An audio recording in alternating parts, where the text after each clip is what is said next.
ప్రియులారా, మన ప్రభువు అయిన యేసు క్రీస్తు నామంలో మీకు శుభోదయం.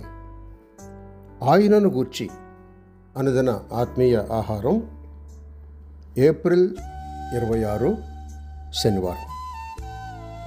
నేటి మన ధ్యాన లేఖనం అపోస్తలుల కార్యములు 6వ అధ్యాయం 5వ వచనం.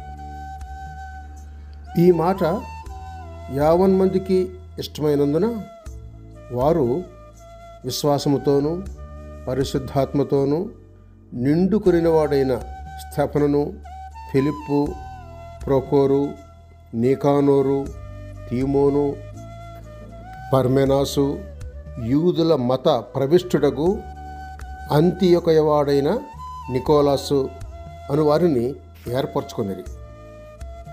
వ్యాఖ్యానాంశం: ఆత్మపూర్ణులై ఉండుడి.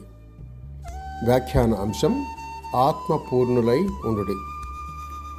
వ్యాఖ్యానం: నమ్మినవాడు ఆత్మను పొందుట ఒకటి, ఆత్మ ఆ వ్యక్తిని పరిపూర్ణముగా పొందియుండుట వేరొకటి.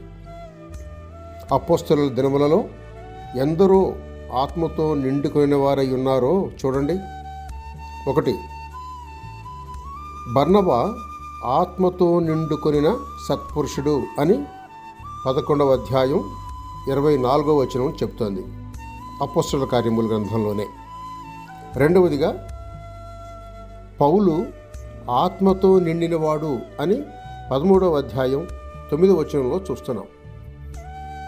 3వది స్తెఫను కృపతోనూ బలముతోనూ పరిశుద్ధాత్మతోనూ నిండుకొనినవాడు అని 6వ అధ్యాయం 8వ వచనం, 7వ అధ్యాయం 55వ వచనం చెప్తోంది.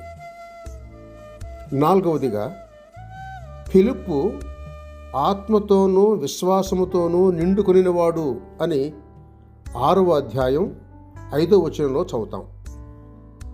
ఇక 5వదిగా ఆది శిష్యులెందరో ఆనందభరితులై ఆత్మపూర్ణులై ఉండిరి అని 13వ అధ్యాయం 2వ వచనం చెప్తాను.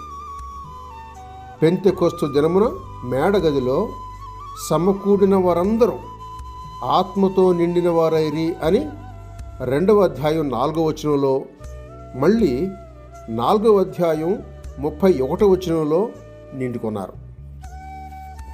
ఆ దినములలో అట్టివారు కావాలంటే దొరికారు.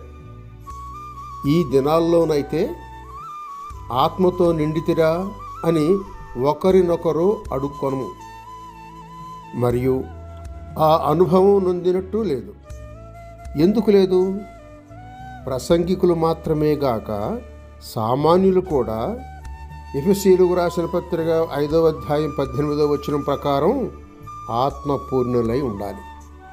సహోదరుడు సైలస్ ఫాక్స్. శుభములతో